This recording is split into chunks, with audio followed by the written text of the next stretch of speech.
So we are now going to get into 1848. We've been talking a lot about some of the kind of underlying reasons why there are so many revolutions breaking out in 1848. But we are going to talk about France specifically today, and then we're going to move on to Austria and Prussia in a future video. Just realize again, actually, I'll talk about this in just a moment. Talk about how certain countries don't have revolutions whatsoever. We talked about England already in class last week. So remember that that certain places in 1848 just don't have violent revolutions whatsoever. Um, just a little bit of an overview. First off, really in the 19th century, the watershed movement of the 18th century, I would argue, is the French Revolution, but the 1848 revolutions are the watershed movement of the 19th century. Okay, but there are very much connections to the French Revolution because a lot of the ideologies that are coming from the French Revolution, like nationalism and liberalism, are sort of fueling the 1848 revolutions. We're also later going to talk about the Romantic movement, particularly in art and literature, and that certainly also inspires a lot of the 1848 revolutions. We're also going to see that in certain parts of Europe there's going to be some economic instability, and that's going to contribute to some issues there. But realize that the 1848 revolutions are not at all coherent or organized, so every country sort of has a uh, different type of revolution, or again, not one at all. So certain countries you see a more explicit uh, kind of competition between liberals and socialists, and they are sometimes liberals and socialists actually compete against one another, like in terms of we're going to talk about national workshops in a little bit, how certain liberals kind of felt like they violate laissez-faire. But you're also going to see in certain countries that liberals and socialists are going to kind of work together to overthrow conservatives. So realize that no ideology necessarily is exactly the same from country to country. Um, Certain countries are going to have less of a socialist influence in the revolutions as well. I would argue that Austria and Prussia, you see kind of less of a socialist movement and more of a liberal movement against a more conservative government. Again, only Britain and Russia avoid significant upheaval, and you could kind of question why that is. In England, some of this you could argue is because you've already had some liberal reforms in England. We talked about how the Corn Laws were repealed. We talked about the Reform Bill last time. So, realize that in England, also because it has a constitutional monarchy, right? So ever since the end of the English Civil War after Cromwell, you've had a government that arguably is working to favor liberal interests much more. So there's less of a likelihood that you're going to have kind of an uprising against a conservative movement. The government already is less conservative. In Russia, it's the exact opposite thing. Basically, Russia's government is so conservative that it's going to do everything it can to prevent any kind of liberal revolution from taking hold. What it does is it's going to crush any type of revolution before it even happens. Some of the long-term effects, which we'll get to again in a little while, is that you are going to see serfdom end in Austria and Germany, so that's obviously a very positive effect from the 1848 revolutions. You're going to see in France universal manhood suffrage is going to be established. You're going to see parliaments established in German states, although they are still going to be controlled by the nobility. At the same time, it's much more kind of republican in nature than an absolute monarchy. And you're also going to see in Prussia, there's going to be some kind of unification sentiments, which obviously culminate in 1870. So let's talk about France specifically.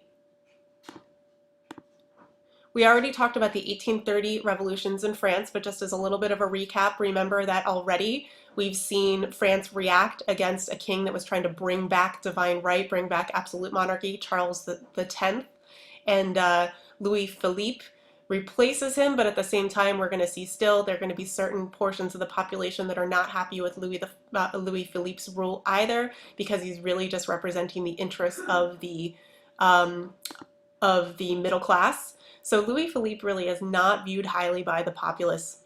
You're going to see that a lot of people in France are still really disgruntled with the type of government that they have. They really feel like they've made little to no progress since the French Revolution. Even though Louis Philippe was less absolutist than Charles X, still there are a lot of people, liberalists and socialists alike, who kind of struggle with what their government should be like. There are many people that are still advocating going back to universal manhood suffrage, which did exist for a period during the French Revolution. And then there are other more liberals who don't favor that kind of system. So, you're going to see actually in France in 1848, there's a lot of internal struggle in addition to struggle just against the monarchy. So the February Revolution. Now, this was caused by both the working class and the liberals. Both of them are really unhappy with Louis Philippe's kind of lack of any kind of reform in the electorate. And some of this is also because of Louis Philippe's minister, Francois Guizot, who is pictured here. Both Guizot and Philippe really do nothing to reform the electorate. So you do not have, you really have a very small population of France actually able to vote. You're also going to see little social legislation as well. So one of the things that the working class and the liberals do to try to protest the king is they organize these things called banquets. Right? And banquets, to a certain extent, are exactly what they sound like. They are these political gatherings. All right, so you can kind of think as a banquet like a party. And what they're doing is they're trying to protest any of the king's actions or any of his minister Guizot's actions. Now, one of the immediate causes of the 1848 revolutions in February was that the king and Guizot shut down the banquets. All right, they banned them throughout Paris. All right, so this is going to be, again, a very short-term cause of the revolutions. Okay, in addition to banning the banquets, they're also going to send troops in to Paris to try to stop protesters, and it becomes violent. All right, so these protesters were largely peaceful, but the king's troops who were sent in actually opened fire on these peaceful protesters, and so this is going to result in even more protesting. I mean, essentially, it kind of backfires by trying to ban the banquets. It results in more protests. The protesters are going to set up barricades in the street, so basically blocking traffic. They're going to start to engage in looting of businesses.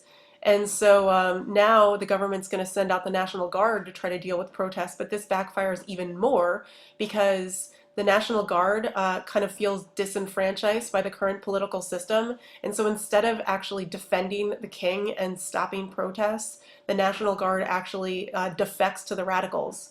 So basically what we see here is that Louis Philippe has basically completely lost control of the population of Paris, and on February 24th he abdicates the throne. So next, the provisional government that's set up. Now the person who is very much in charge of setting up the provisional government is this man here, Alphonse Lamartine. And the provisional government that is set up after Louis Philippe's abdication is referred to as the Second French Republic. It's in your notes, it's not shown here, but again, provisional government or Second French Republic, you could call it either one. So it's inspired very much by the republic that was formed during the French Revolution. So what would someone like Alphonse Lamartine want? Well, realize, he's from a more noble background, but at the same time, he is a poet and writer. He's identifying with the Romantic movement, which means he's going to kind of reject some of the sort of liberal gains by the Industrial Revolution. The fact that the middle class is kind of exploiting the working class to a large extent. You could say that Alphonse Lamartine, even though he was from noble stock, starts to identify more with socialists. What he does, the provisional government, what it establishes is universal manhood suffrage, which obviously has a very good long-term effect. It limits the workday in Paris to 10 hours. It abolishes the death penalty, and also it goes so far as to abolish slavery throughout the French Empire. So in the French colonies, there will no longer be slavery. So this is seen as a very liberal government, which some conservatives and or liberal, actually, beyond liberal, you could say radical government, that is. And some conservatives and liberals in government are kind of concerned with the kind of provisional government that he's setting up. They feel like he is actually going back to the reign of terror. So even more radical movements and you're going to see why this leads to a split in the government, which we'll talk about in a future video. Louis Blanc, who also was very influential in the French government after Louis Philippe's abdication. We've already talked about him as one of the French utopian socialists. He is most well known for believing in the right to work, and it is under Louis Blanc that that these national workshops are set up, or it is kind of his idea to set these up. And these national workshops basically are these businesses that are both owned and operated by the government. And the idea is that they will provide work for the unemployed. Okay, so basically with the national workshop set up, every single person in France has a job. Okay, so again, you can think about how non-socialists are going to react to something like this. Some moderates felt like these workshops should only really be temporary, and then after that they could sort of violate the laissez-faire economy that of course moderates and liberals were so much in favor of. And also we're going to see that there's a financial crisis that's going to break out that's also going to make it so that these national workshops may no longer be sustainable. So what happens here? First off, there's a flight of capital. In other words, there were a lot of industrialists, factory owners, middle-class people who, when the economy starts to decline, actually stop investing in their money in the French economy, and many of them actually flee Paris or France altogether. So because of that, the stock market is going to crash. It's going to lose 55% of its value. And the French government, in order to kind of counteract that, instead of realizing that already there's a lot of disgruntlement with the working class, they actually impose 45% of a tax increase on the peasants to try to counterbalance this financial crisis. Now you can only imagine how the working class is going to react to this. So there are also issues with how to deal with not only the financial crisis, but also this provisional government that was set up after Louis Philippe's abdication. Okay, so this is between March and May of 1848. You see a coalition split between liberals and socialists. And this is because, first off, there are upcoming elections. We're going to see that they take place in April, but at this point, still, liberals and socialists are conflicting about when these elections should take place. Also, socialists, of course, are still in favor of these government social programs, notably the national workshops, but liberals are much more worried about, first off, how are we going to pay for them? And secondly, they feel like they violate their the tenets of laissez-faire, which liberals are so much in favor of. And there's also kind of a question about whether you can really have liberty for all men and still have a system based on private property. In other words, socialists are questioning this idea. They feel that liberals who believe that private property is an inherent natural right are basically, their argument is that liberals go against the idea that there is liberty of all men, and instead they believe that there should only be liberty for a small amount of the population. So there's definitely conflict there. We're also going to see growing social tensions between the working class and the bourgeoisie class regarding a couple of things. The nature of work. A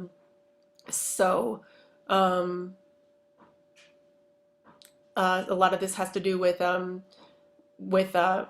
some of these ideas below as well. So of course you're going to see that the working class is in favor of the right to unionize. The middle class is against this because they would of course lose money. Also pay levels, you're going to see that the working class is going to continue to push for more of a living wage, whereas the working class who wants to maximize profits is going to push against this.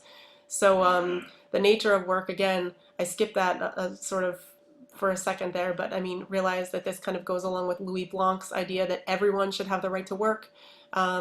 So you're going to see that as we approach elections in April, there are going to be socialists who very much are going to try to expand the government's role over the economy and guarantee employment for all, as well as guarantee